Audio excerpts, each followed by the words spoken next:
Central অ্যাভিনিউয়ের ছবি দেখতে পাচ্ছেন, যেখানে বিজেপি এই ঘটনার প্রতিবাদে পুলিশের ভূমিকার তীব্র সমালোচনা করে, রাজ্য সরকারের সমালোচনা করে রাস্তা অবরোধ করেছে। দিনে দুবার ব্যবহার করো স্টপেজ ক্রিম আর নিজেকে রাখো evergreen. Keya Seth aromatherapy stoppage cream, আর খুঁজে পাও নতুন আমিকে।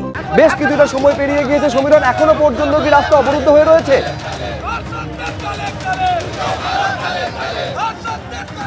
বলি যে এই মুহূর্তে সেন্ট্রাল এভিনিউর অবরোধ উঠে গেছে এবং যানজট রয়েছে, পুলিশ রয়েছে। ক্যামেরা অজয় দাসকে দেখাতে বলবো সেন্ট্রাল এভিনিউর এই কলুটোলা ক্রসিং, সেখানে প্রায় 15 মিনিটের বেশি সময় অবরুদ্ধ হয়ে পড়ে।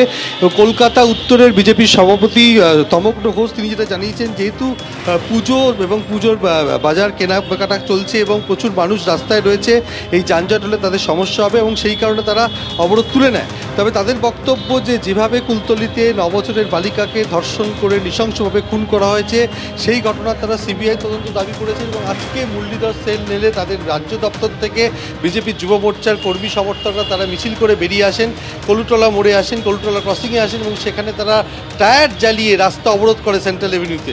এবং সেই রাস্তা অবরোধ করার পরে এই মুহূর্তে অবরোধ উঠে গেছে। ক্যামেরাম্যান অজয় দাস তোমাকে ছবিটা দেখাচ্ছে যে এখন যান চলাচল ধীরে ধীরে স্বাভাবিক হচ্ছে এবং প্রায় 15 মিনিট অবরুদ্ধ হয়েছিল সেন্ট্রাল এভিনিউ। প্রায় 15 মিনিট অবরুদ্ধ হয়ে থাকার পর এই মুহূর্তে যান চলাচল ধীরে ধীরে স্বাভাবিক হচ্ছে, কিন্তু যেরকম জায়গায় পরিস্থিতি গিয়েছে, একেবারে বিরোধী রাজনৈতিক দল সরাসরি তৃণমূল কংগ্রেস এবং রাজ্য সরকারকে কাঠগড়ায় তুলেছে। আমি এই ছবিটা আপনাদের সামনে রেখেছি। এইটা হচ্ছে পদ্মের হাট হাসপাতাল, যেখানে মীনাক্ষী মুখোপাধ্যায়, কনিনিকা ঘোষ থেকে শুরু করে বিজেপি বিধায়ক অগ্নিমিত্র পাল তারা পৌঁছে গেলেন। তারপরে কিভাবে উত্তেজনা বাড়লো দেখুন ছবিটা। পশ্চিমবঙ্গের রাজ্যে আছে কিসের আউটসাইডার? কোন আউটসাইডার না, আমরা এখানকার লোক আউটসাইডার না। অগ্নিমিত্র কোন আউটসাইডার না,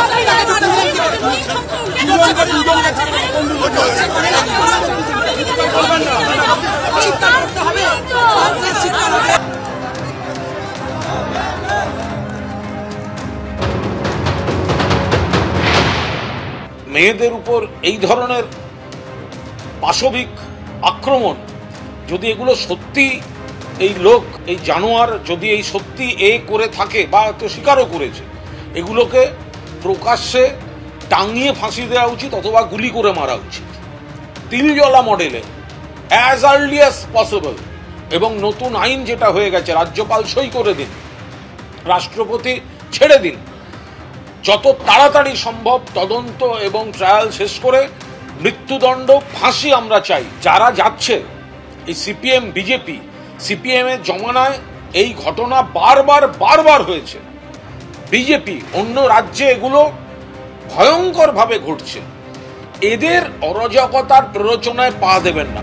কিন্তু মূল প্রশ্ন হচ্ছে যে পুলিশ কি প্রথম থেকে দায়িত্বশীল ভূমিকা পালন করেছে? এইটা হচ্ছে মূল প্রশ্ন। তার কারণ একেবারে জনরোষ এই কারণে আছড়ে গিয়ে পড়েছে, এই কারণে একেবারে পুলিশ ফাঁড়িকে ভাঙচুর করে আগুন ধরিয়ে দেওয়া হয়েছে, জ্বালিয়ে দেওয়া হয়েছে। পুলিশ তার কাজ যদি ঠিক মতন